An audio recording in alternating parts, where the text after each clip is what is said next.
You're listening to the Paranormal Peeps on the Darkcast Network. Come to the dark side of indie podcasts with the Darkcast Network. We have cookies. Between the realm of the dead and the journeys of the living, join Josh, Jamie, and Elisa as they delve into the vast world of the paranormal and breathe life back into the history of the departed.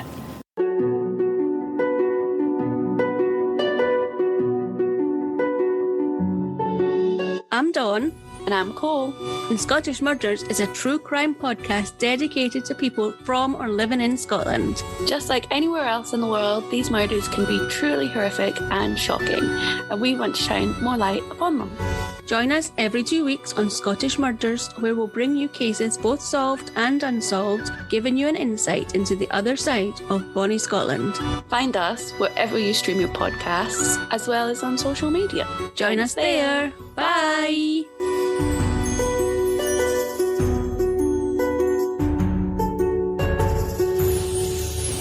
Hey everyone, welcome back to the Paranormal Peeps podcast. I'm Elisa. I'm Jamie. And I'm Josh.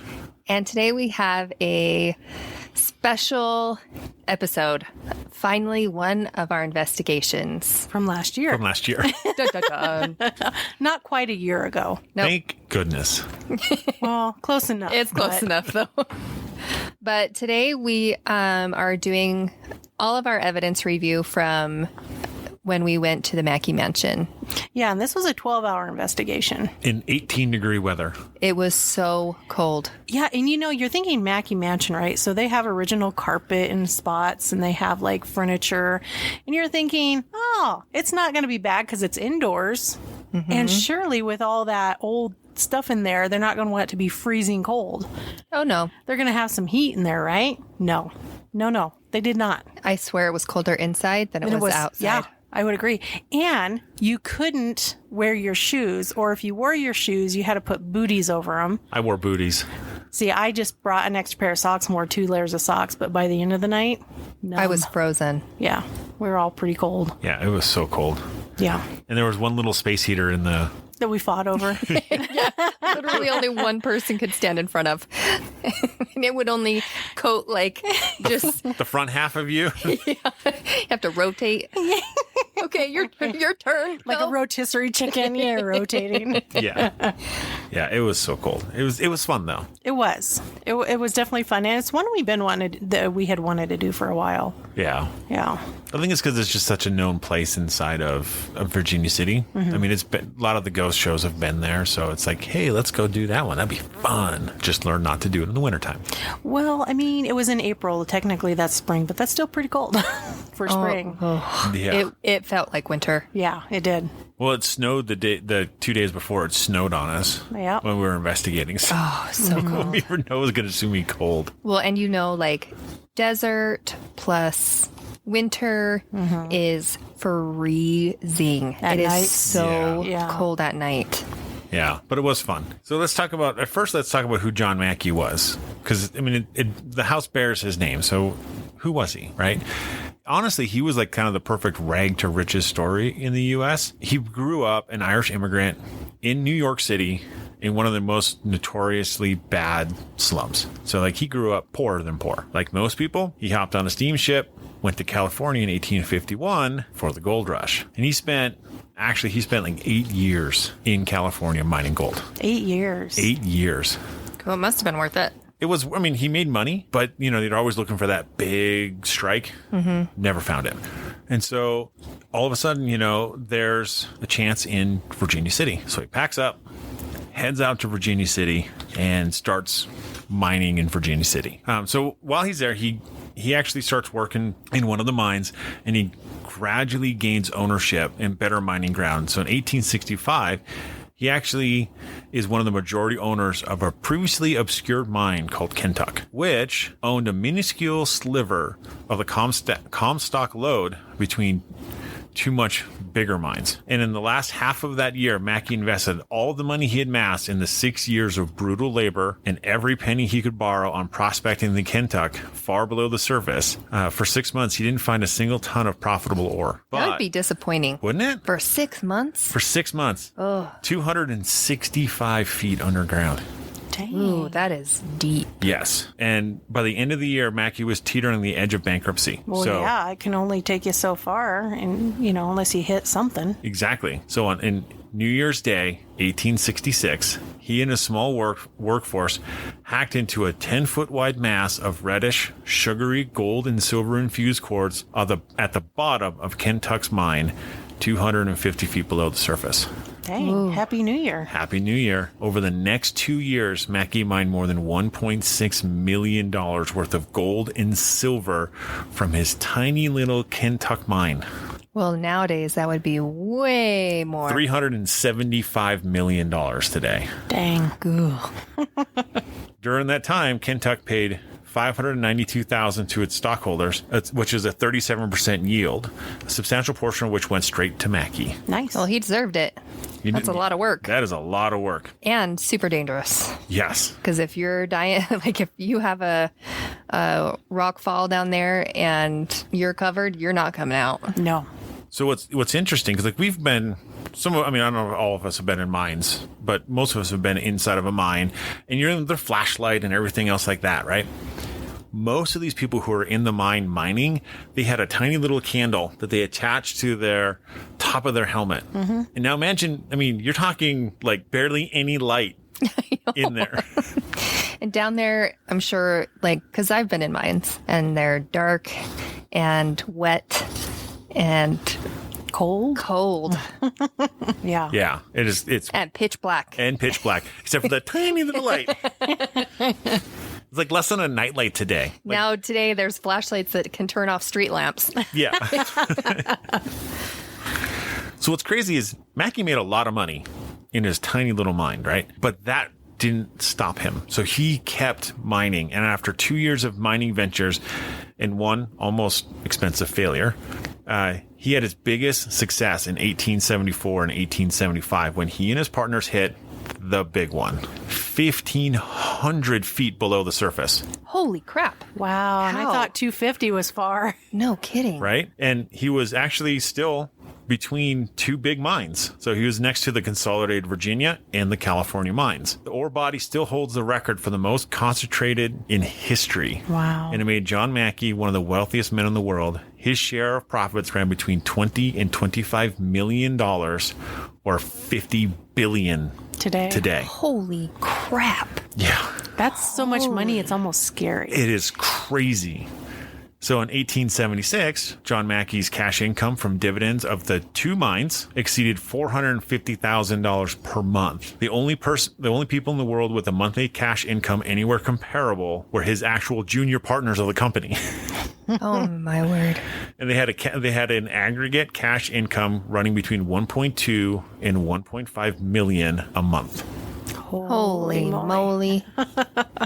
So they were the wealthiest firm in America and prospectively the richest in the world. Sheesh. Yeah, isn't that crazy?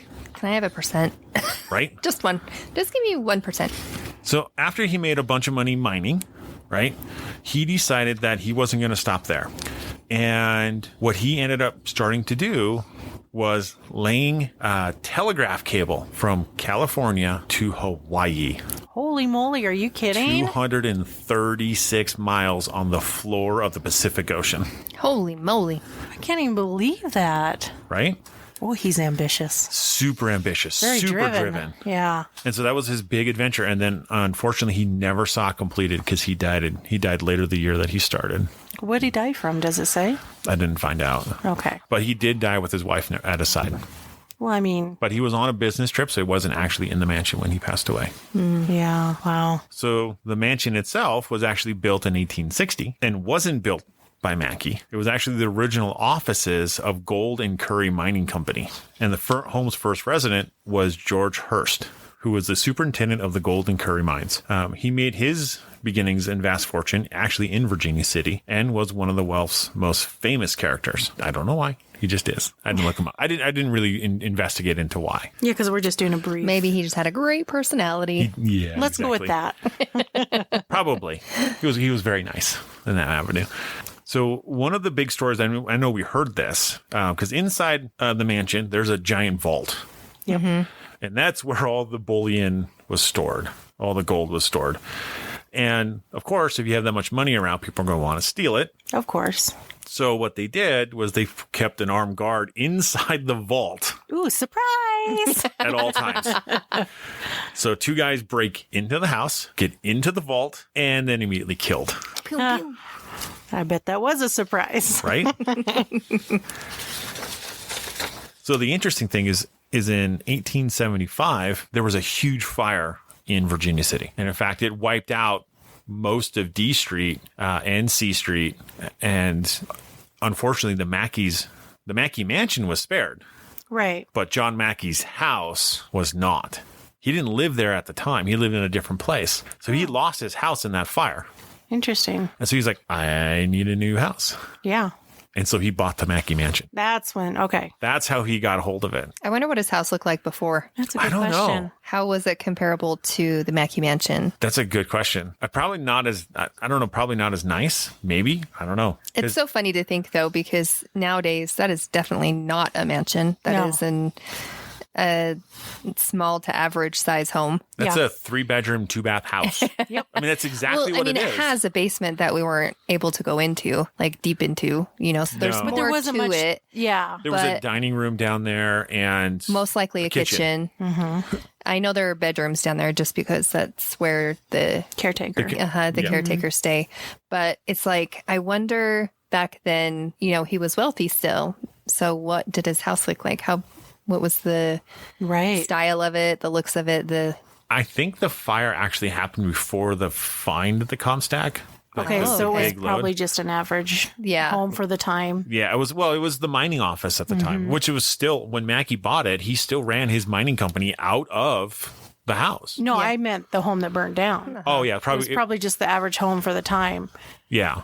Which still, though, I mean, he was still living in a house, which is, for most people who were in that area at the time, they were living in like little cabins and shacks and tents even. Well, and you see that in a lot of these old ghost towns where there was like a gold rush and stuff. Like, And all- Bannock is the same way. a bunch of houses all the same. Yeah, bachelor row is what they would Yeah. call it. Just little single room cabins. Just enough to sleep in, eat in, and go back to the mine. That's right. Yep. So because he was so wealthy during his time there, he actually filled the home with, of course, beautiful furniture, art, and great decorations, including things like flushable toilets, which Fancy. is Made of Gold.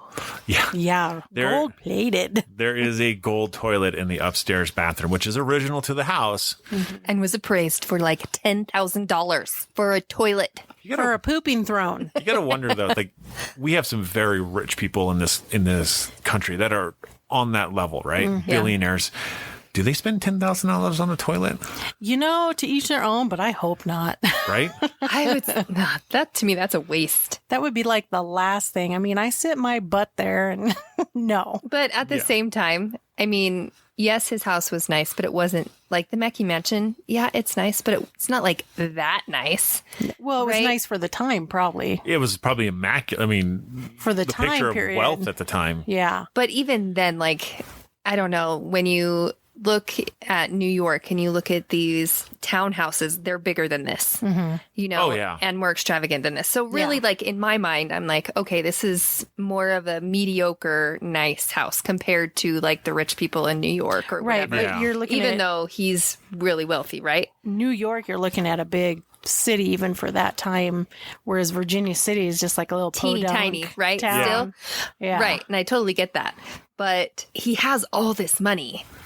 Why didn't he do more? No, it's No, like, why'd he stay there? Well, no, Oh. I'm thinking like, why? Well, why not spend a buttload of money on a gold toilet? Because I can. Well, Like, what else is he gonna do? I mean, the crazy thing is he had the gold anyway. So it's not like he's buying the gold. He's just like, we'll take a little bit out of this pot here. We'll just put it on the toilet. We're good. I'm just gonna melt it in the shape of a toilet. So the mansion actually had a 500-gallon water tank out by the house, which provided, it was a gravity flow tank. So that would have been like by the top of the house. So think about it. That is something that most people didn't even have running water at the time. And they got a 500-gallon water tank on their house. And in 1874, there was a water heater installed. So you had hot running water. Lucky. Ooh, Right? living the life right there. I know. It's not that way now. No, No. Like very different. Very different. And so some of the most famous things that have happened in there, there's obviously hauntings that are associated to there. There are 2 little girls that are supposed to be seen in there, in the house. There is the maid, Harriet, who likes to hang out in the Harriet. parlor. Yep. Which I think she's my favorite. Mine too. Yeah, I think so. And there's a shadow man that's supposed to be seen, which they believe is Mr. Mackay. And then there's an army colonel that's seen on the stairs. And it was his friend that lived there with him, right? I believe so, yeah. Yeah. So those are the known hauntings of there. The interesting thing is there's a very famous person who had an experience with the ghosts there, and that was Johnny Depp. He's my favorite. He's so funny. He's so funny. good. He's so good. So when he was there in 1995 filming Dead Man, he actually stayed in the house during the filming process, and he slept up in Mr. Mackey's bedroom and ate at the beautiful dining room table in the basement of the building. Oh, I'm sure. So he was actually sleeping on the bed and was awoken one night to a little girl sitting on the end of his bed. That would be a little startling. Wouldn't it? Anytime I'm waking up with a kid right there, Especially when you know there's not supposed to be a kid there. Yeah, exactly. So yeah, That's kind of cool. that's the story of the Mackay Mansion. So did Johnny Depp stay there multiple nights, or after he saw that little girl, he's like, no, I'm staying somewhere Oh, else? he kept staying there. He stayed there the entire time they were filming. That happened in the middle of his filming. That's awesome. oh, that's so cool. So neat. So let's start off with our investigation. Yeah. So we had something happen right as we were setting up. And we were putting out cameras, and I went up to the top floor and was putting a camera at the end of the hall. And the whole upstairs just felt heavy and icky and like I was being watched. And normally that doesn't really faze me a ton. And I'm like, ooh, it's going to be a good night. Like that's really what I get. But this time I was like, I got to get out of here. I'm not supposed to be up here. I'm not. Like, someone does not want me up here. Yeah. And it was really intimidating. I really just felt overwhelmed. So I was like, I went down, and then because I didn't want to be up there alone anymore. So anyways, I went down, and Stacy went up. Yep. And Stacy was like, oh, I feel it. As soon as you get to the top of the stairs, like you could feel it. And I was like, okay, if Stacy feels it, That's saying something. that's saying something, because he doesn't feel anything. No. He's got the sensitivity of a rock. So Stacy goes there, and it made him feel like creeped out up in there. And so he left and instantly felt it go away within seconds. And then didn't you go up there? Yeah. So the camera, so we were setting up the DVR cameras, and they were having a hard time getting it aligned right. And so I'm like, okay, I'll have to go up there and get it aligned properly. So then I went up there, and yeah, once you hit the top of the stairs, they're like, you are not supposed to be in this house. It felt like a very ticked off individual. It was Yeah. very ominous. It wasn't crazy. It didn't feel dark. It just felt like you're not supposed to be here. angry. Yeah, this is off limits. Yeah. Get out. Not like a type 3 spirit. But it's just somebody who's like, you're not supposed to be up here. You're trespassing. Yeah. Not your house. Go away. Go And away. it felt very male, in my opinion. Wow. It was very domineering. So that was interesting. So that was a good start to the night.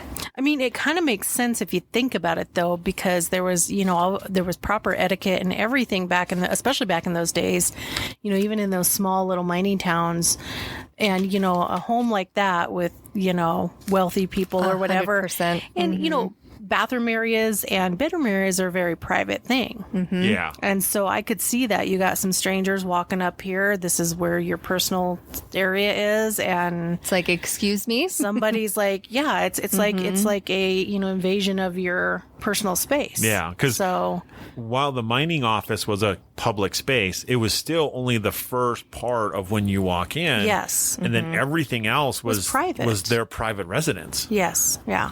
So, I mean, to me, it makes sense why someone would be kind of enraged and be like, you're not supposed to be here. totally. You know? Yeah. So who is the? I think me and Stacy were the 1st to go up and go investigate. Yeah. Well, you guys went up, and then as you guys went up, shortly a time after that, I went into the parlor by myself. Yeah. Yeah, we could hear you.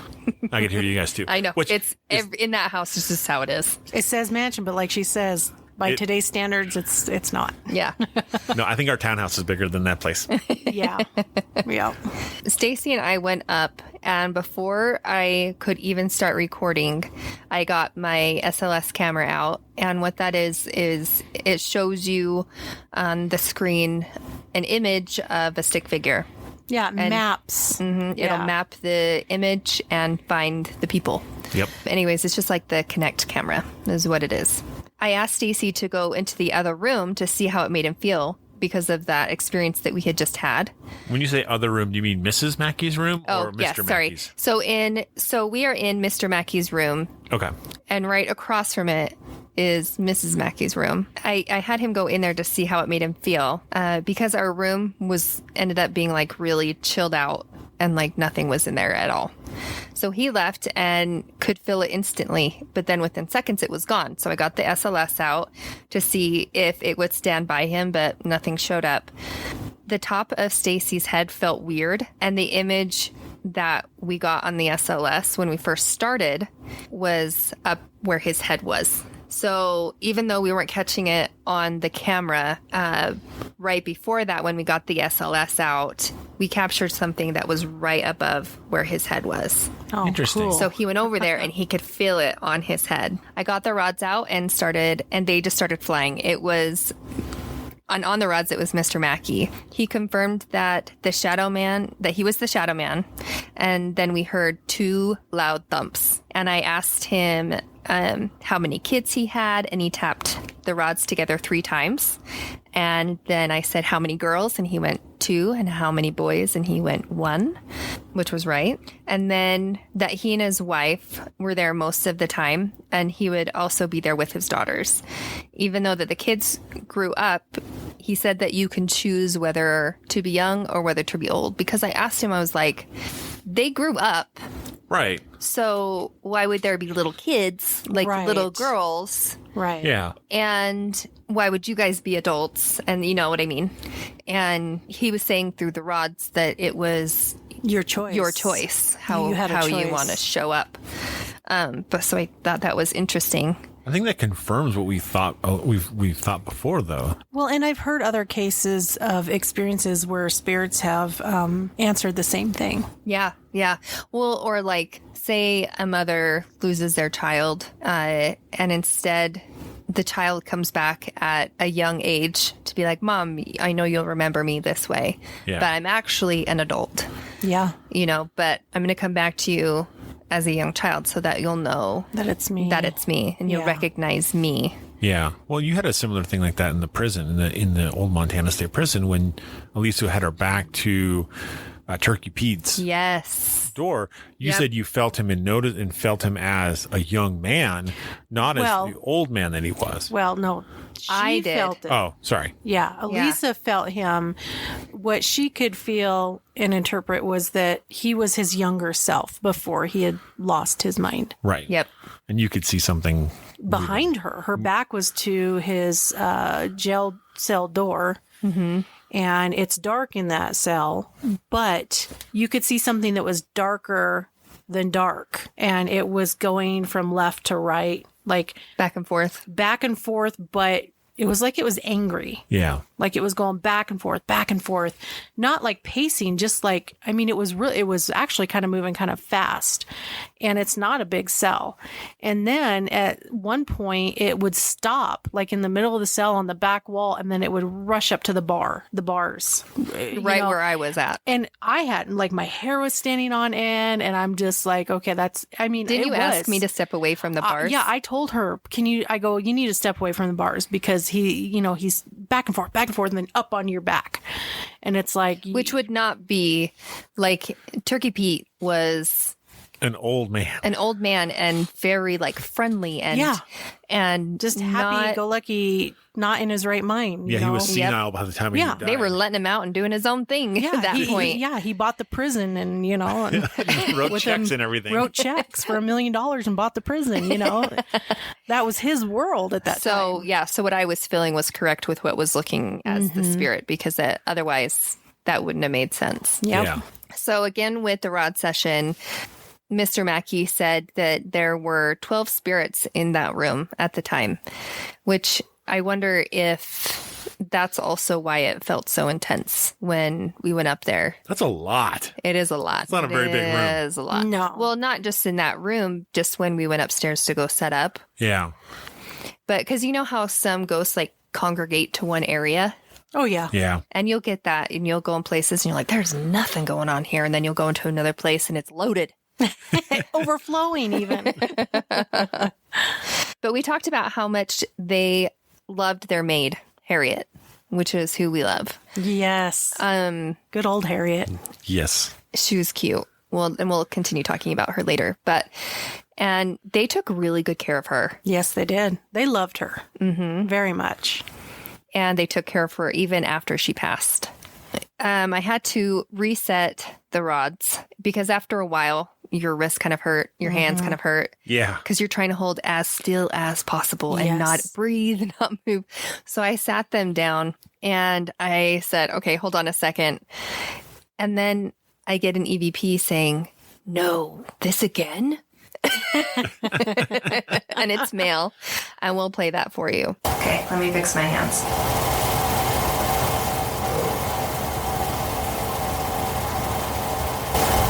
And they're just a swing.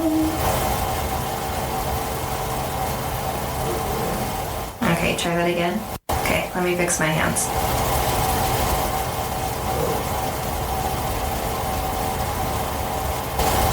And they're just a swing. Okay, try that again. About a minute later, I asked if there were any other spirits in the room, and I got 2 knocks on what sounds like glass or ceramic, and I'll play that for you. Are there other spirits that are in this room right now?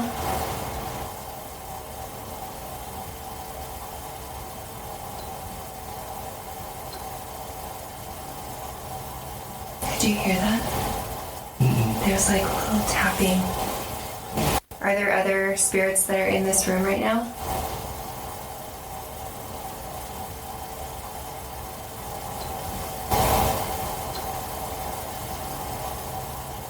Did you hear that? There's like a little tapping. And it's really quiet and faint, but you can hear those 2 little taps. Yeah. You might need to put on headphones Because they're real light, but it does sound like someone taking like a fingernail. and tapping on ceramic almost. Yeah. Yeah. Because I think, wasn't there like a wash bowl in the sun? Like a bowl and pitcher that they used to wash their face and stuff. Yeah, in? I think so. There might have been. I honestly don't remember. Generally in those houses there are. That's why I think. But I'm not sure. But we started getting 2 figures on the SLS as soon as Stacy was trying to record it because he got out his phone to record it and they left. Of course. Right? That's how it always works. It's so great. And I asked, Colonel, is that you? Which was Mr. Mackay's friend because he lived with them for a short amount of time. And then I got an EVP. We're not going to play it because it's so quiet, but I got an EVP saying, sorry. So it's very quiet. And that's unfortunately how a lot of EVPs are. They're super quiet, whispery and quiet. Yeah. But the ones that are loud enough for you to hear will play, and hopefully you guys can catch it. And please wear headphones when you're listening. Otherwise, odds are you're not going to hear it as good. Yep. So while they were up in Mr. Mackay and Mrs. Mackay's bedroom, I was down in the parlor by myself, which normally we don't investigate by ourselves. But You weren't really by I was yourself. not really by myself because just on the other side of the wall was base camp, and that's where Karina and Jamie were hanging out at the time. So I break out the dowsing rods and set up some equipment on top of the table. So I put a cat ball and one of the REM pod style devices we had and my digital recorder. And so I'm sitting in the corner and I start trying to talk to Harriet, and we get Harriet, which sounds like Harriet laughing, and then an EVP of a man right afterward that's like, Harriet, like reprimanding her for breaking decor. Well, I don't know. So when I listened to this, honestly, I don't think he was like reprimanding her. I think it was his awe and shock of her outburst of laughter. Harriet? Like, Harriet. That's actually closer. Yeah. That's what it sounds like to me. So we're going to play that now for you. Harriet. Did you like Harriet? Did you like? And like of all the EVPs I got, or all the time I was there, that's the only EVP I got. But I did get some interesting information from Harriet. And she says that she moved to Virginia City to be a teacher, not to be a maid. But she wasn't able to find any work as a teacher. So she ended up becoming a maid for the Mackays. And while we know that they loved her, I asked her the same question. Did you love the Mackays? And she's like, no. Really? She said she had a lot of respect for the Mackays. Okay. But it wasn't the same like love relationship. Okay. But she also did say she loved to bake and cook. And I asked her if she'd make a pie for us in the morning, and she said she would. Yes. I remember you telling us that. And she also mentioned that she worked with Mackays until the day she died. Yeah. Which I think there is a death picture of her in the parlor. Oh, yeah. And that's part of the respect that they showed her, is because you wouldn't typically do that for your maid. No, you sure wouldn't. So that just tells you how much they loved her. And and I mean, I think part of the reason is she was like that mother figure. She took very good care of them. She was good at what she did. Mm-hmm. Yeah. Yeah. So then Stacy and I go up to Mrs. Mackay's room, and which is the room that Johnny Depp stayed in, from what we heard from that place. But I don't know if he stayed in Mr. Mackay's or Mrs. Mackay's, but either way. It's one of those beds. They're right next to each other. Yeah. Yeah. So it could have been their daughter, Emma, that he saw, which I'm kind of hoping that that's who it was. Because throughout the night, it seems like she makes a little bit of an appearance. But with the SLS, it looked like someone was laying on the fainting couch. And he moved his arm and laid it back on the couch. So he's on the couch. Like dramatic. Oh, so dramatic. Arm over the head. It even moved and switched sides of the couch and laid in the other direction. And then Stacy and I go over there to the couch to see if it felt colder than the air around it. And then it disappeared. So he said it felt a little colder, but it was a little hard to tell just because the building was so flipping cold. But here's the thing. When we had the tour of the house before we started our night of investigation, the caretaker there, she had told us a story of this very thing that people would report. But she says the person was having fun with themselves on the fainting couch, and that sometimes they would start on the bed and end up on the floor. Yep. Which actually, that's exactly what we got. Yep. And I think Ghost Adventures went there and they had that on their SLS as well. Did they really? I'm pretty sure. Oh, I'm going to have to go back and look at that one now. Yes. And then, because that's how I found out about it. And then I was like, oh, that's disgusting. No It is. way. And then I have my SLS, and mind you, it's not like there's anything for it to map. Like there's stuff in other parts of the room, but not on the fainting couch Or the bed. or the bed. Off to the nowhere side. near it. Off to the side, there's a couple of the up against the wall. the dresses, like those On the mannequins up against the wall. But it's not it. Like, it's, anyway. So yeah, it looks like it's doing that on the bed, and then the guy on the couch, and you're like, oh my word. Yeah. I mean, it's the thing is you don't. I mean, it's obvious what he was doing. Yeah. When you look at it, when you look at the footage, it's obvious what was going on there. Right after I set the recorder down, and Stacy and I go walking around and start taking pictures, like he's shining a flashlight and I'm taking pictures and vice versa. He and I audibly heard a growl or something say, go. And then when I listened back to the recording, it totally sounds like a ghost burp. It sounds like a ghost went up right up to my recorder and just belched into the recorder. Maybe it's the same guy that was on the fainting couch. Maybe that's the ominous feeling y'all felt when you went up there. He's like, dude, this is my private time. You need to go. He's got like a beer and he's drinking. And then he's like, all right, if you're not leaving, I'm just going to go about my business. You put on a show for you guys. That's right. So we'll play that for you now.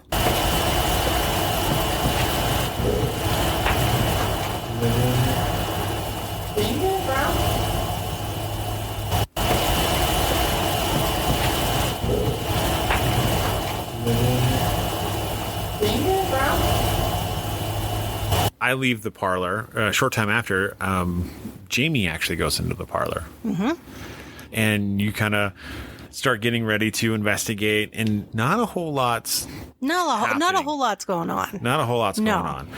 But Elisa does come down and join you. Yes, she does. And that's when you guys are talking about Harriet and having this discussion. And Elisa gets up to go look at the picture of Harriet, which is on I think it's on a piano, like one of the organ piano in the corner.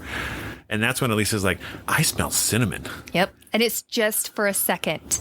It's just like one breath is really all you... One inhale. Yep. One inhale is all you smell.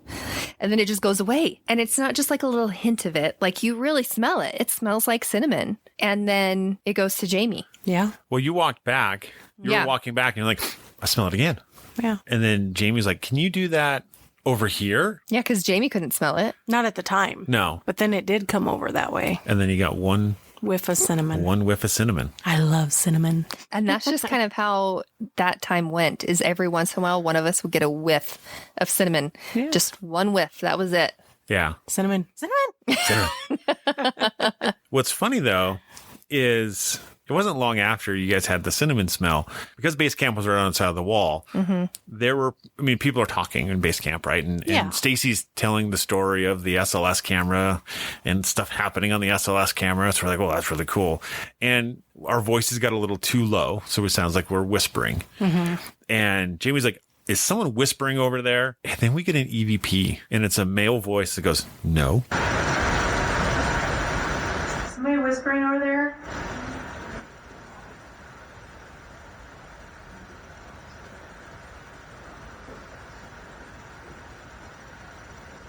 Josh? Somebody whispering over there?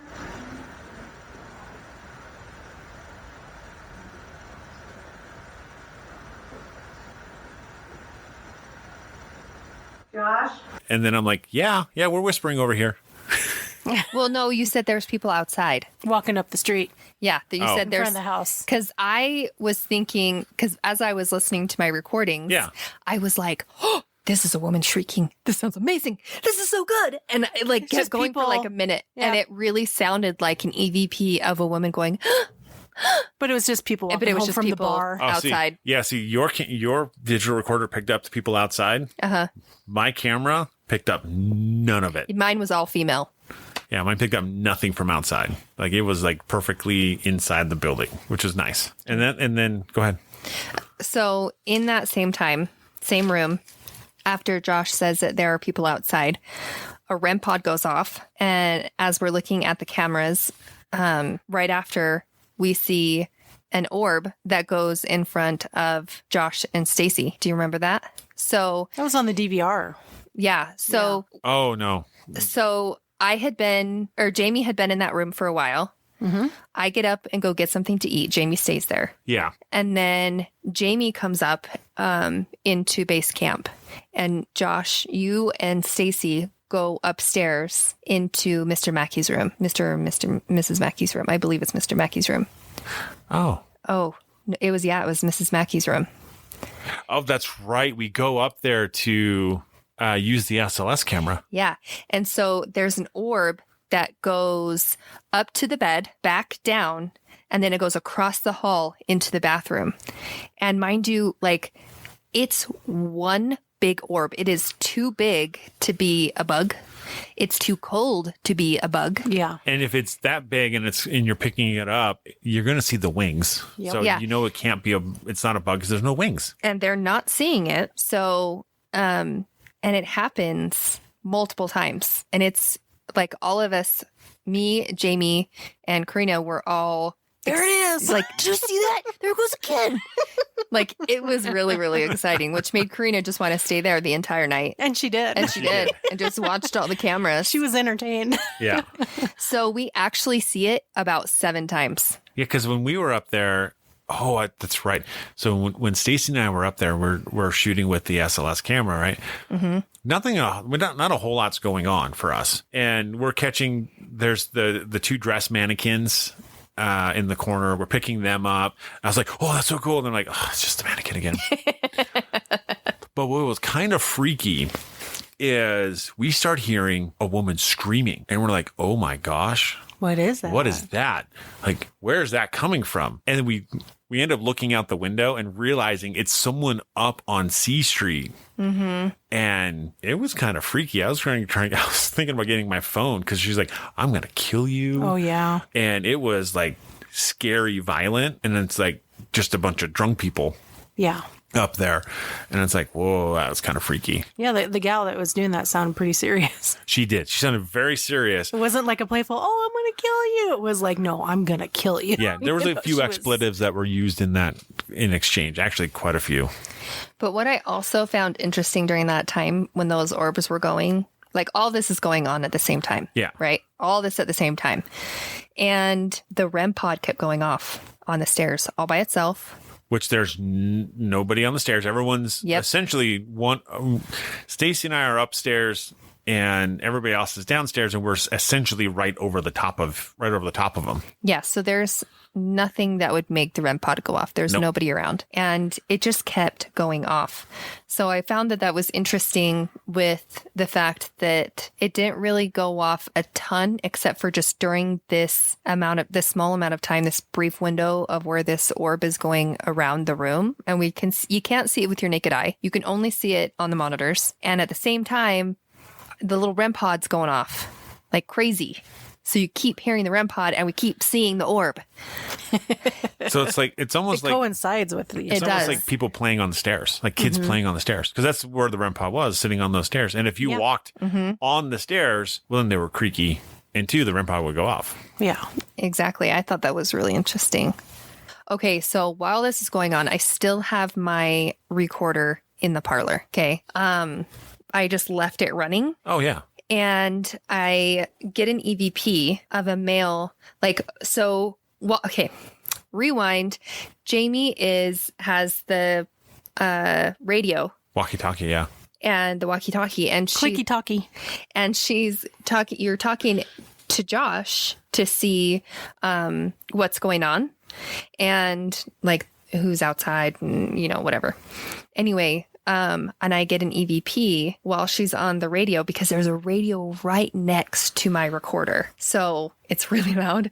And you hear it say it like, I don't even know how to explain this because I've never heard this before, but it's almost like it's using the same frequency that you're on and it's growly. It distorts it. It distorts it a lot. And it sounds like it's copying what she's saying and then goes, "Stop." And then right after that, then you hear grief. But nobody's in that room. So we'll play that for you. Keeps going off as you're walking. Hey, why don't you hold in place for a second? Let's see if it goes off again.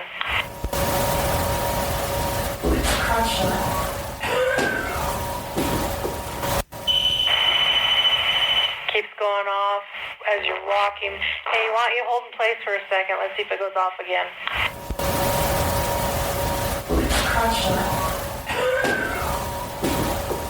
So in the parlor, we come back in the parlor, and there is this long orb that we saw that comes out of the heart chair. Do you guys remember that? I remember the chairs. There's 2 heart chairs.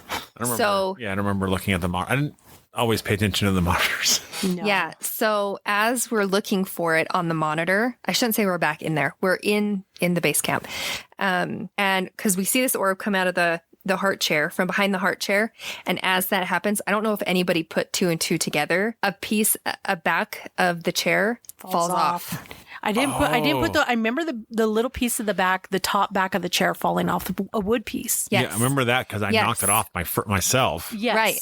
But I don't remember. Yes. So as I was listening to the recording, I'm like, I don't think anybody put these 2 together. We're watching this orb come out of the chair and something falls at the same time. Yeah. Like, I found that really, really cool. That's interesting. That is super neat. Mm-hmm. So I walked back into that room and then I smelled the cinnamon again. Cinnamon. It was so cool. Again, just for a brief second. But then Karina has said that she had been smelling it all throughout the night. Oh, did she? Yeah. So she's like, that's not you guys, because I've been smelling that on and off throughout the night. And so that was cool because then that just coincides with what we were what we were smelling. Yeah. And then Jamie joined me back into the room and we started the dowsing rod session. And she was talking to the maid Harriet about different things that she could make with cinnamon. Do you remember? Mm-hmm. So what were you asking her? I just remember like talking about cinnamon rolls. Yep. Pie. Yeah. Drinks. Cinnamon pie, mulled wine, which will have cinnamon in it. But I don't remember fully. It's almost been a year. Yeah. You stopped talking to her and your rods were just swaying, like doing their own thing. And then so I was like, okay, well, I'll try it and see what they do. So I tried it and it did the exact same thing. They just had like a mind of their own, like somebody was playing with it. They probably were. Yeah. Mm-hmm. You had said, well, maybe there's 2 spirits that are trying to use them at the same time. And then instantly they crossed for yes. So we got to the point that we figured out it was Harriet saying that her favorite seasoning was cinnamon. And then we heard 4 knocks, but she said it wasn't her. So then I grab the SLS and Jamie stands in the middle of the floor and puts her hand out to see if Mr. Mackay would come and shake her hand. And nothing happens. And so you're like, will you just come stand by me? And then I got an EVP of him saying, You can't blame the guy. So we'll play that. Can you come stand by me?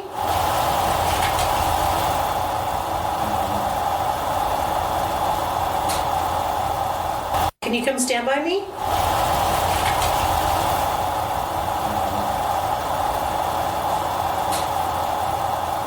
So then I asked if it was hard to keep warm in the wintertime because it was so freaking cold. It was so cold. And there were not many places to heat things. No. And then Jamie was asking a question right after that. And then I got an EVP that's under her voice that you can hear. It's another male talking, but you can't understand what he's saying. So we're not going to play that one. But I thought that was interesting. We were getting responses because you don't get that as often. No. Not as often as you think. No, not as often as you wish. That too. So the next thing that I have listed down is that you guys went upstairs too. And so the interesting thing is you guys go up there and break out rods again. Jamie's rods are just kind of doing their own thing again. Yeah, it was really weird. They did that a lot at the Mackay Mansion. Well, what we noticed too is that it felt fuzzy in that room. So I don't know why, but it just felt weird. It didn't feel normal. It kind of felt weird. Yeah. Not like terrible, not like a bad feeling. No, It just was just like odd. fuzzy, weird. What's neat though is you guys are sitting there trying to figure out the rod piece and kind of like talking about it. Mm-hmm. We get this light anomaly that starts over the bed, over by the window, and then comes down, circles over the top of your guys' head, and then curls back around and goes up out of camera view, up towards the ceiling. Which is a really odd movement if it were dust because there is no Airflow. air conditioning, there is no fan, there is no heat, there's nothing. There's no wind. And generally when you see dust, you don't just see one particle. No. You see many. multiple particles. Yeah. And they all follow the same flow. And they don't stop and hover for a second and then go in a different direction. Yeah. It took this light anomaly 11 seconds to make its trip around the room, which is a very slow movement for something. And it looks like it's pulsating. it is definitely light pulsating. Yes. As it moves. And I saw lots of dust as I was watching through the videos. And it was usually like left to right or diagonal or straight up and down. It was very a one line. And mind straight line you, movement. there isn't actually a lot of dust. Like you don't see a lot of dust as you're watching. No. This is literally the only thing on the camera. Yeah. So it's not like you're having to pick whether this is dust or not. And mind you, we're not going to say it's an orb unless we really think that it's an orb. Mm-hmm. We are going to cut it out because most stuff we're going to chalk it up. Well, and this thing is big. Yeah, we're going to chalk it up to dust. Yeah. Or bugs. Or something. Or reflection or whatever. Yeah. But this was pretty legit. And so I'm going to put that up on social media so you guys can see it up on our YouTube channel. So we'll put any of the video stuff that we have from here, we're going to put up on YouTube. So because the room felt fuzzy, I felt like it was coming from Emma's room, which was one of their daughters. Which is right across the hall. Yep. So I had Jamie go stand in the doorway and Jamie's rods went flying like crazy. And I asked if it was Emma and they said yes, but then they went crazy again. So I wonder like if it was just her playing around or what. Well, what's neat is that she's over there. Uh-huh. You ask how old Emma is, and I get an EVP. Now I can't tell what it is, but it's definitely a little girl's voice that responds. Awesome. So, and it's really, I mean, it's a real rough one, so it's not worth playing, but it's just super neat. That's cool. So, and every time we ask her a question, she'll answer, but then just start playing with the rods again. Yeah. They're entertaining. Yeah. Well, exactly. And then at one point you get up to go see what's going on with Jamie. You leave the room. Yep. And after you walk out of the room, we get another little girl EVP on the microphone, on the camera. So there's nobody even in the room, and you guys are talking in the hallway, and we get an EVP. That's so awesome. So then we go back into Mr. Mackey's room, and Jamie asked, do you like it when people sleep on your bed? And then I got an EVP, not an EVP, but you hear a thump on the bed. And if it was loud enough, I would play it for you. But anyways, it was like instant, which was way cool. And then Jamie left and you started having like a coughing attack. Did I? Yeah. You're like, Josh, bring me up some water. Oh. Yeah. And then, so Jamie goes down and then Josh comes up. And then I get an EVP of a male saying, yep. And then Josh asking Mrs. Mackey if she likes to read books. So I don't know where the yep comes from, like what it's answering, but I just hear yep. And then you're like, Mrs. Mackey, do you like to read books? Just Maybe out of the blue. Maybe they were answering. Maybe they knew what I was going to ask. Well, you never know. I mean, it could work that way. Well, because we've shown that even on dowsing rods, spirits can answer through telepathy. You can ask a question in your head, and the rods will answer. Yeah. So maybe she knew that I was going to ask that question and answered ahead of time. Could be. Do we want to play that one? Yeah, we can play that one. Okay, we'll play that one. Miss Mackey, did you like to read books?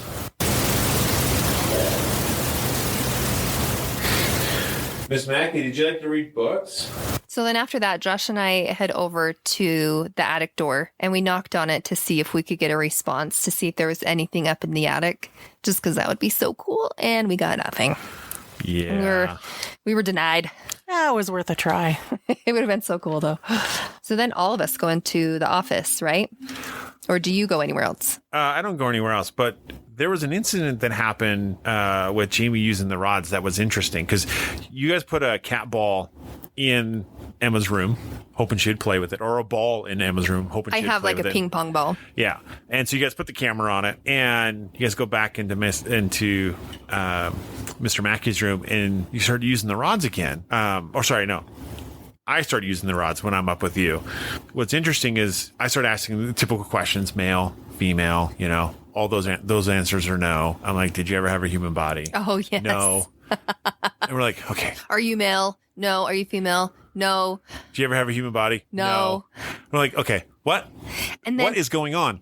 And the funny part is the whole night, like in my head, I kept picturing this black dog. Yeah. It just like randomly, I would just see this black dog. Obviously not with my eyes. Like I didn't actually see it with my eyes, but I would just like in my head see this picture of this black dog in the house. I'm like, what in the heck? So I'm just going to like throw it out there. Are you a dog? Yes. And we get yes. We're like, okay, well, I guess that makes sense with all of the questions that we're asking. Smart dog. Yeah. So we're like, that's when we get into this question and debate of like, how do they communicate? Right. How does a dog Is that legit? How does a dog use dowsing rods?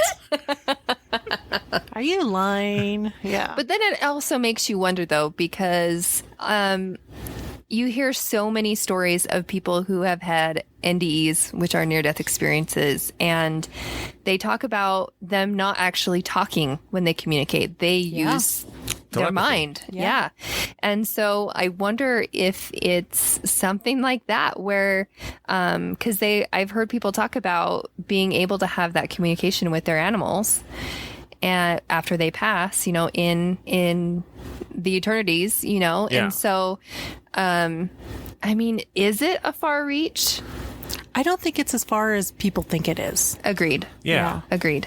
Well, because we talked to the one lady that she says she's a medium, which is not uncommon for people to claim that. But she also says that she works with animals and gets images and stuff communicating to her from animals. She's able to help find lost pets and stuff like that. Oh, So if they're able to communicate that way as a living animal through psychic links, then there's what's to stop them after death to be able to communicate in that way? Well, exactly. so who knows? Yeah. Who knows? I will say this, it's the first time and only time so far that I'm aware of that a dog has ever communicated on dowsing rods. Oh, Good boy. Good boy. Here's a Scooby snack.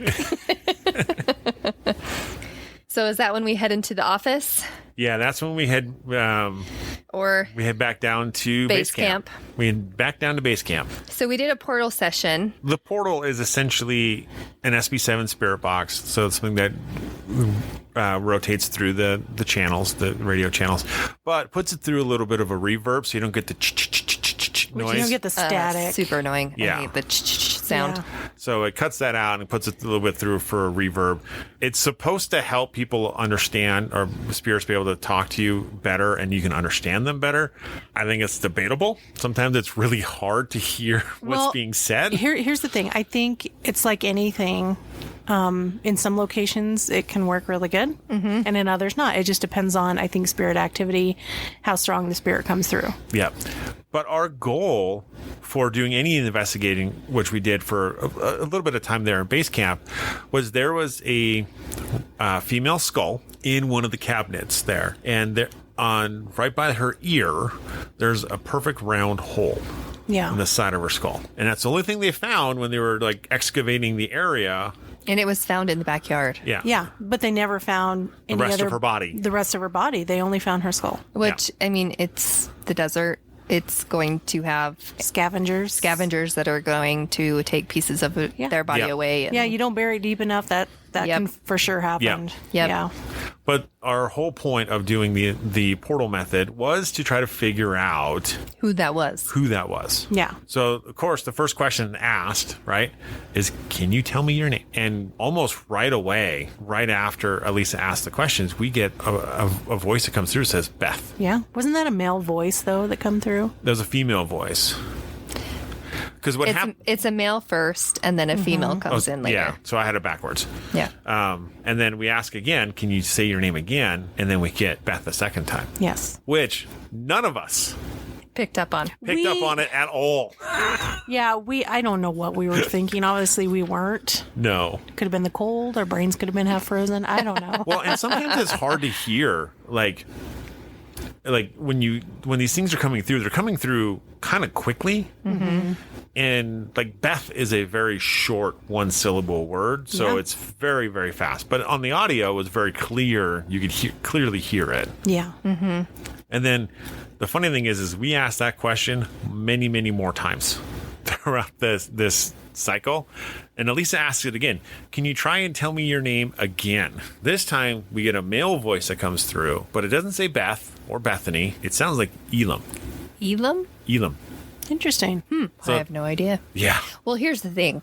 At the beginning, Mr. Mackay supposedly tells us there are 12 spirits in this house. And because, again, we're constantly asking what your name is. Yep. Because you're throughout the night and throughout sessions, whether it's a portal session, an EVP session, an SC's method, whenever you're doing any of those things, you're going to get multiple spirits that come through. And so you're like, oh, this is a new voice. Okay, who are you? On one of them, we got Tracy.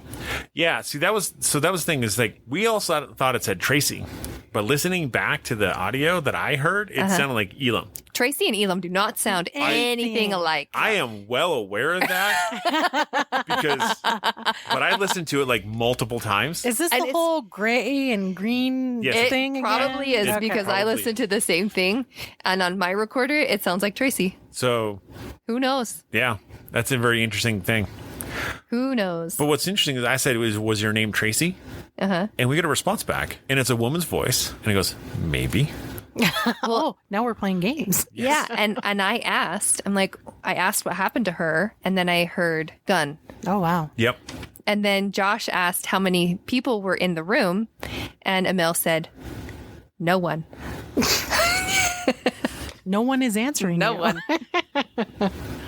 So that was pretty much the end of that. And then we started doing the SC's method, right? Well, I got a couple more off of there, too. Oh, you did? I did. Because I said, was she shot? And the answer was, it was you. Oh, I didn't hear that part. See, that's why it's good to have two people. That's right.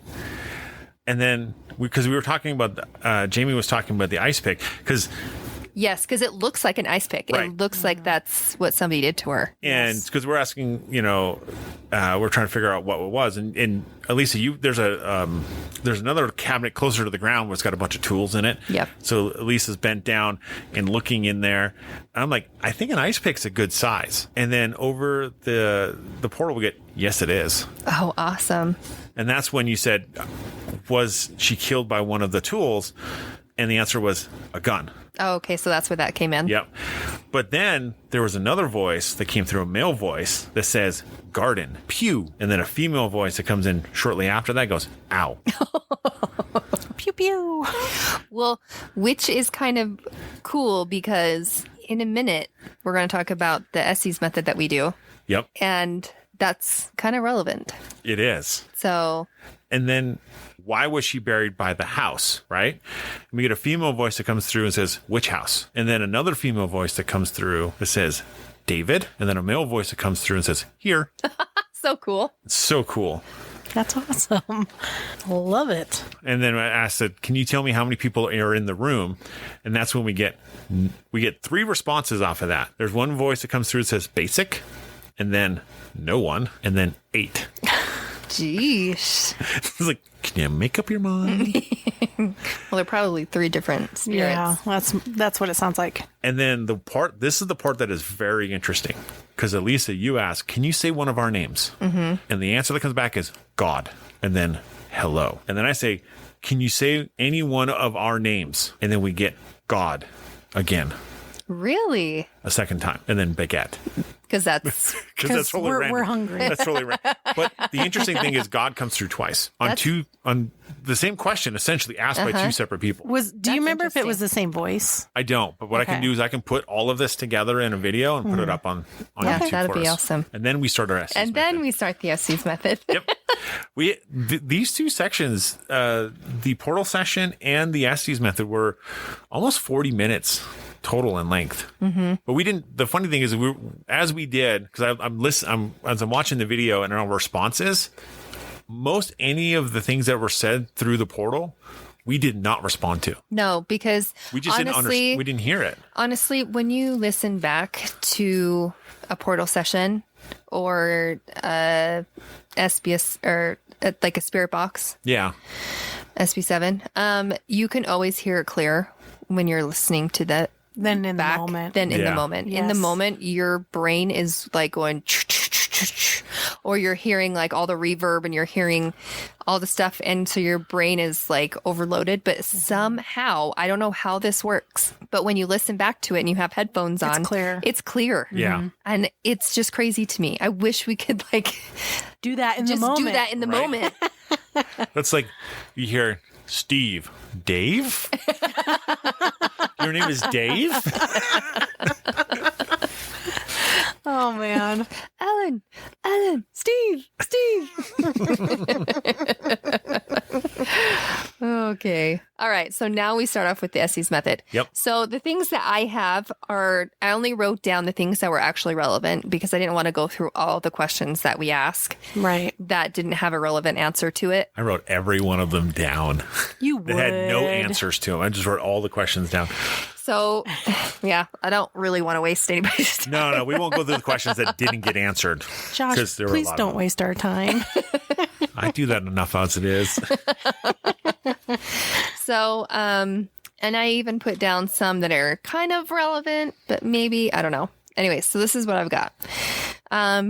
You guys ask, was your body dumped behind this house? And then I said, you will never be alone again. Okay, I don't know, maybe we need to go over the Estes method, what this is really quick. Probably. Yeah. So what the Estes method is I will put headphones on, like noise canceling headphones. I will put in the SP7 Spirit Box. Crank it up to 900. Crank it up to max. And even they can hear the coming through my headphones. Yeah, that's all we hear, though. Because it's so loud. But then they ask questions. I can't hear them.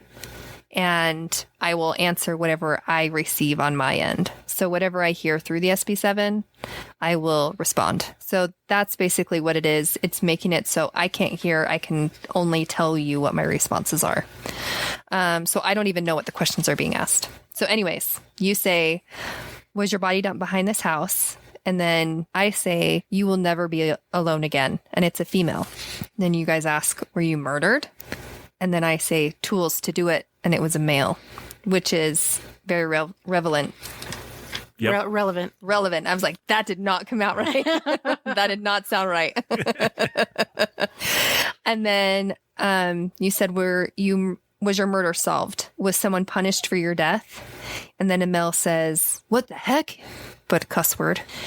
And he was mad. And that, like, I could hear it. He was mad. You took off your headphones. Yeah. When that happened. Generally, when it's something like that, where it's that prominent, it startles you because when you hear it, hear the answers, you'll hear like tools to do it. But this one was like, what the heck? And then after that, I said that was the course. So, and then I hear another female say, cold, stop. And then I hear choking, somebody being choked, and then the death gargle. Yeah, that was the death gurgle was in response. Ask the question, how many spirits are in the house? That was right after. Which was not even relevant. Yeah, well, that was right after. Okay. So I hear the death gargle, and I took off the headphones again because I was just like, what the heck? I'm like, I just heard the death gargle. I have never heard anything other than voices coming through, meaning they're speaking. I've never heard sounds like this because if you think about this, I'm scanning radio stations. Yeah. Radio stations are not going to play somebody choking, having the death gargle, or anything like that. Or profanity. Or profanity. Well, and you got to remember, this comes over how many sweeps? Like, this isn't just hitting on one. This is going over how many? Yeah. So this is how fast it's going. That's each radio station. It's that quick. So it's I think it's one station every 250 milliseconds. Yes. Yeah. Which is still 0.2 seconds. It's quick. It's ridiculously fast. So, and there's no way that there is going to be full sentences coming out of this. no. Right. Out of the radio station. There's no time. And Exactly. in Virginia City, I think there's one radio station. Yeah. I don't think there's that many actually. Yeah. So then when you say how many spirits are in the house, I say it's not huge. So it's I guess translation, it's not a lot. No, it's not a lot. So then after that, Jamie and I go upstairs. Do you guys go anywhere, Josh? I ended up going down to the basement by myself, actually. So what happened to you down there? So, not a lot, actually. That's the part that's funny. Is like, you go do these things and like not a whole lot happens. But I did take the obvious down with me.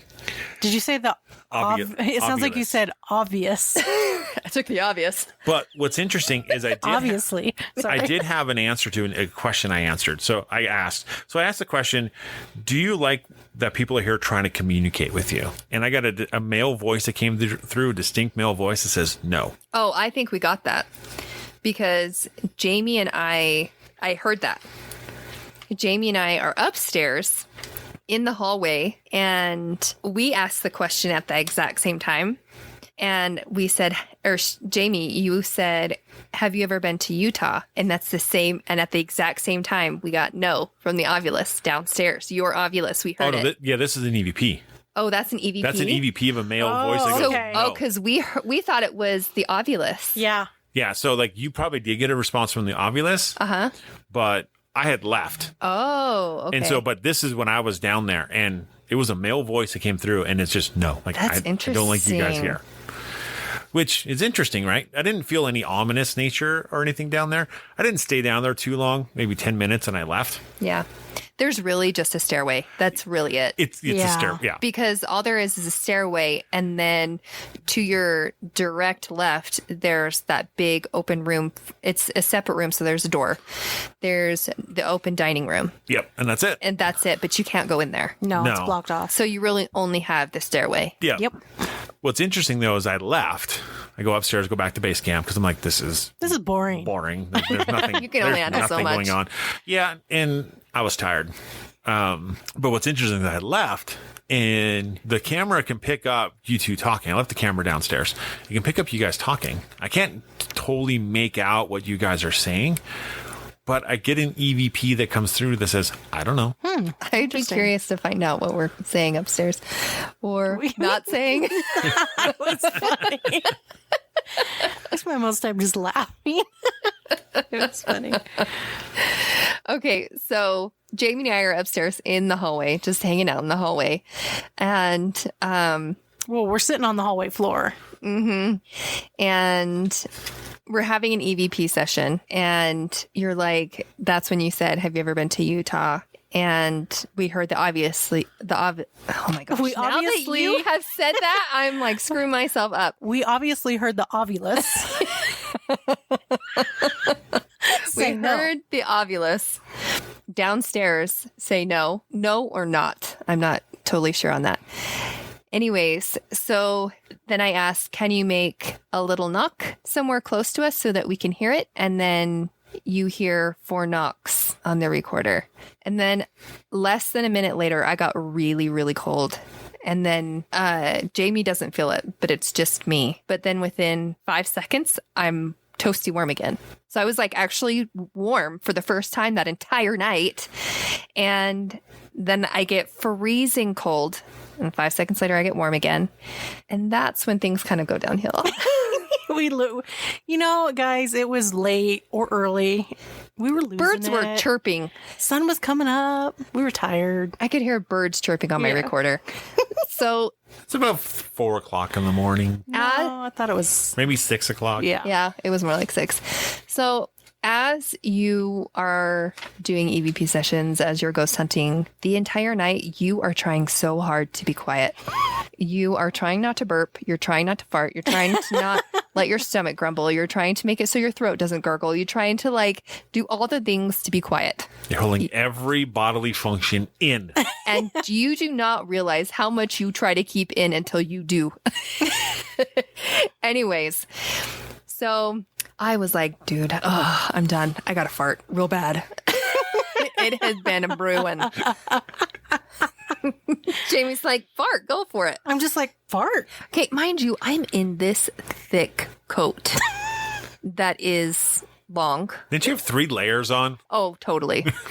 I was like losing circulation with how many layers I had on underneath. So, if you ever seen the Christmas Story where they put the little kid in the star, like he looks like a starfish. I can't put my arms down. That was Elisa. That's Elisa. That was me. It was so cold. Anyways, so I'm like, I gotta fart. And she's like, fart. So I did. And it was like this tiny little burp. So then I start laughing. And then as I'm laughing, Firecrackers. it's like every time I laugh, it's like burp, burp, burp.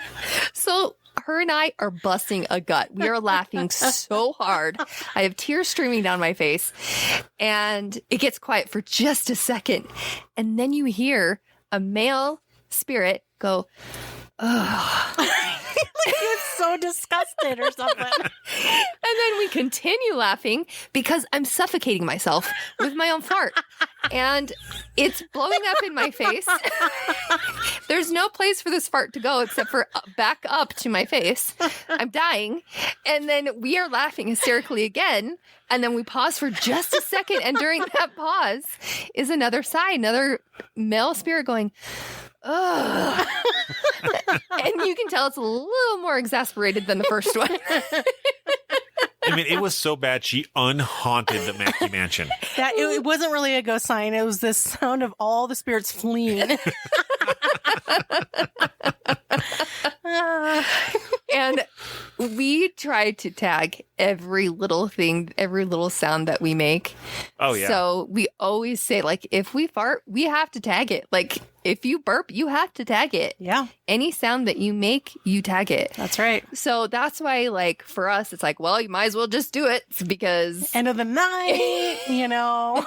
Yep. Just let her rip. And that's just kind of how our relationship is anyways. We just don't really care at this point. So anyways, that happens. Okay, so then after that, all of us head up to Mrs. Mackey's room and Mr. Mackey's room, and we do another SC's method. Because at this point, we are pretty much done. It is dead.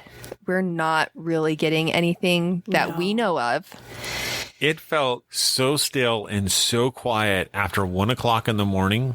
It felt like if all the spirits left. I went to bed. I was trying to stay awake. In fact, during this SD session, I am pretty sure I fell asleep. Oh, I don't even doubt it. At least once, if not more. I don't doubt it. That's why we try the SC's method, just to see if we can catch anything with our ears, right? Because there's no really other way that we're getting anything. We're trying everything, nothing's working. I'm in Mrs. Mackey's room. I'm on the lounge chair, and that's very courageous of you to be on that lounger. After what we saw. Yeah. The events that transpired there. I know. And the rest of you guys are in Mr. Mackey's room. Yeah, we're on the couches in there. Mm-hmm.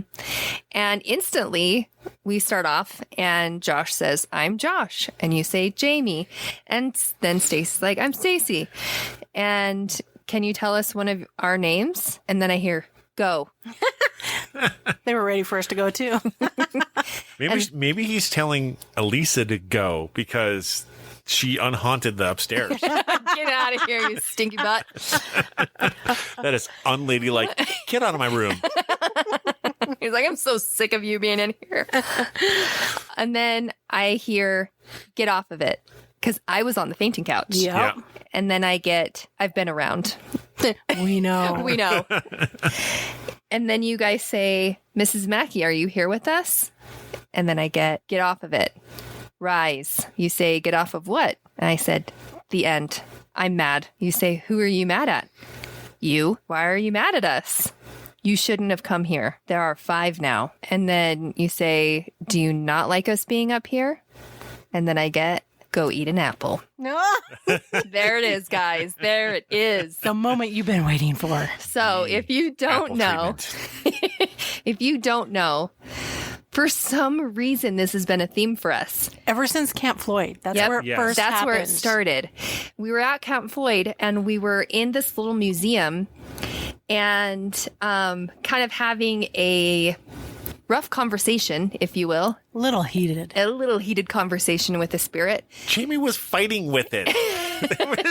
But we're doing an Estes method in there, so I don't know what's going on her end. All I'm hearing is what he's saying. He was mad, and he said, "Go eat an apple." Ever since then, we've heard it at multiple places that we've investigated. Fort Douglas. Yeah, we've heard it there. We've heard it at Fort Douglas. We've heard it here at the Mackay Mansion. I know we've heard it several other places. There was somewhere else too. I can't remember. I think it was the Stanley. Maybe that was it. So we've heard it at a few other places. And I'm like, okay, who's in on this? Like, who is the one saying this? Or maybe one spirit is telling all the spirits, hey, you know these guys? Go tell them to go eat an apple when they come up there and investigate. Yeah. So that's pretty much what I get out of that one. And then we head down to the parlor and do another Estes method, because the parlor it seems for us to be the place where most everything is happening. Yeah. And felt like that was the best way to end. I will tell you this, though. That Estes method was a long Estes method. Yeah. Yes. With a lot of questions that didn't get answered. Yep. Yes. And yeah, like I said, I'm pretty much sure I fell asleep during that one. Yeah, it's hard when you're not getting anything because there's no response coming from the other end. So it's like, what do you do? Right. Do you keep going or do we just stop? Right? We gave it the old college try because at that point in time, we'd investigate the entire house. Yep. Twice. Mm-hmm. So I was like, what more do we got? Yep. Not much. And especially when you're not getting anything, it's not as fun. Yeah. You know? Even if you just get one thing in each room, you're like, okay, you can keep going. Yeah. But then when nothing happens for hours upon hours. So anyways, so we're back down to the parlor. Again, it's all of us and doing the Estes method. And then you say, I'm Josh, Jamie. And I say, Alice, like right after. It was super quick. And Jamie, you were like, we'd really like to talk to Harriet. And then I say, I'm sure you're right. Then you say, how many spirits are in the room with us? I say, one. You said, are you Harriet? I say, Bobby. Can you tell us one of our names? How come? And then Josh says, can you touch my ball on the table? And we all start laughing. And I say, it's large. And then Jamie's like, can you touch that cat ball on the table? It won't hurt you. It will just light up. I felt like I had to step in there and kind of correct it. And then I say, you're dang right. But what came through was a bad word. You're dang right. You can have it. It's in the basement. And then you say, what's in the basement? And I said, well, nobody. You said, how old are you? I said, 12. You're young. How did you die? Do you remember? Weather. They can't find me. And then a deep man's voice comes in and says, I'm here. And it was like really like prominent, like I'm here. And then you say, Bobby, are you still here? And then I say, don't work too hard. You say, do you have a message for us before we go? I said, please pick up after yourselves. That's a great message. That's such a great message. That's we had so stuff perfect. everywhere in the house. You know, you said, is this your home? I said, I think so. You said, what is your surname? I say, I don't want to tell you, but it's a Hispanic male that comes through. And you said, were you a caretaker? I said, yes. Were you in charge of the outside property? I said, I'm a bull rider. And then you said, did you dance naked on the balcony? I said, about 3 times. Now let's give context to this. Do you remember the story, Josh? I do not. Okay. From vague memory, there was a story where they were having a party or of some sort or a get together of some sort. And there was a boy that got on the balcony and was naked and was dancing around. Wasn't that at a wedding? Maybe it was a wedding. Wedding reception that was held there? It could have been. I don't remember for sure. I just know it was a get together and there was a boy that was dancing on the balcony naked. Well, I mean, like it's an actual event that happened. It fits. It does fit. You said, did they throw stones at you while you were dancing? And then I said, bad parenting. And I said, how was it? And you're like, the investigation? It was fun. I said, right on. We'll miss you. And you said, we'll be back one day. I said, it's your lot. And then you said, do you know Paul Welch? And I got, which was interesting because we got EVPs that said, throughout the night. Yeah. Yeah. I just barely put that together. And then you said, do you know the square root of 4? like totally random. And I got, what's for? And then I got, I know both of them. And then you said, before we go, can you please touch the cat ball? I said, negative. You said, I don't blame you. I said, no remorse. There's only one and one hot dog. and then you guys said, we're going to go. Thanks for chatting with us. And right when I'm taking off the headphones, because you tap me out. Every time we get done with an Essie's method, they come and tap on me because I generally will have my eyes closed or something over my face or whatever. I think that night it was so freaking cold. I had hoods over my face or something. Yeah. So anyways, they tap me out. I start taking off the headphones and I hear jerks. Wow. As I'm taking it off. Anyway, so that one was a fun one. Oh. A lot of laughs there. Now, I do throw in that square root of 4 question every so often because some of the spirits should know what the square root of 4 is. Well, and I think throwing in a random one there makes them go, wait, what? Yeah. Uh-huh. Maybe makes the spirit gets its attention a little more. Yeah. Well, and it's like, how relevant can they be? That too. Exactly. You know, and you kind of want to throw in a random question, no matter what it is, or repeat a question to see if they'll answer it again the same way. Yes. Yeah.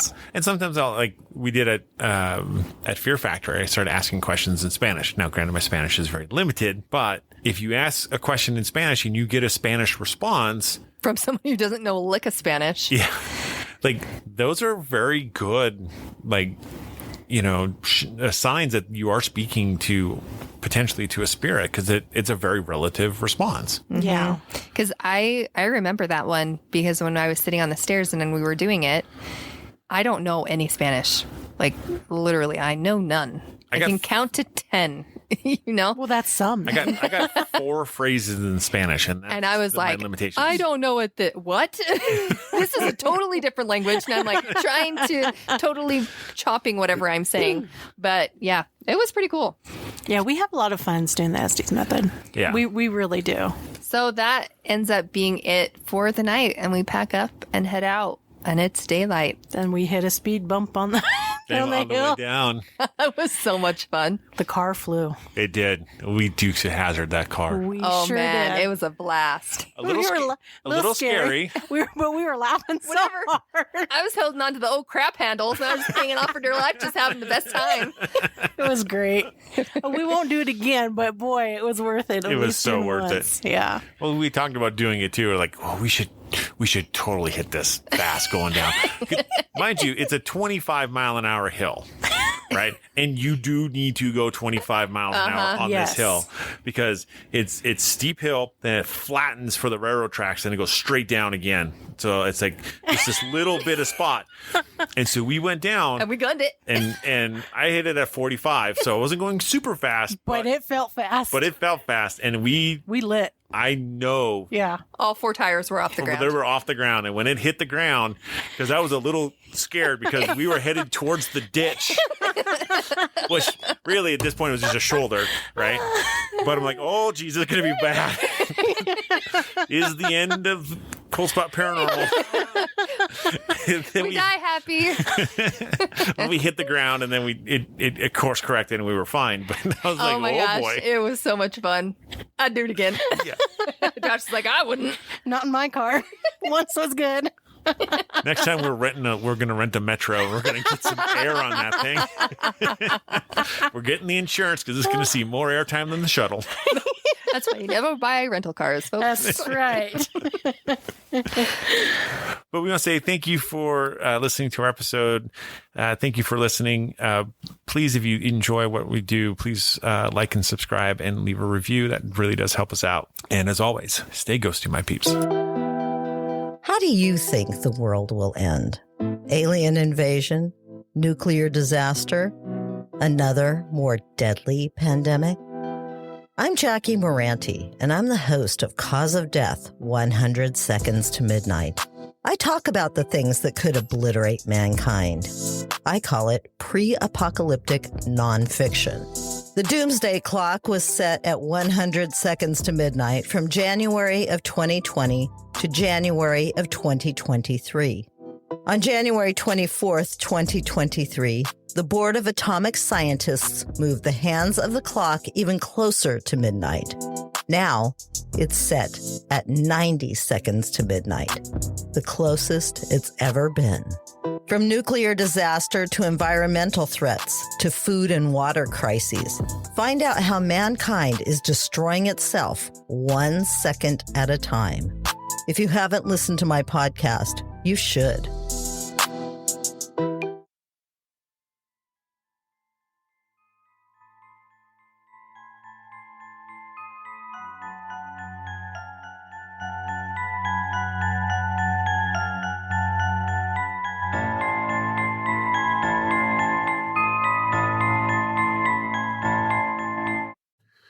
Thank you for listening to the Paranormal Peeps podcast. You can find us on social media at Twitter at CPR Paranormal, on Facebook at Paranormal Peeps Podcast and Cold Spot Paranormal Research. And you can find us on Instagram at coldspot_paranormal_research.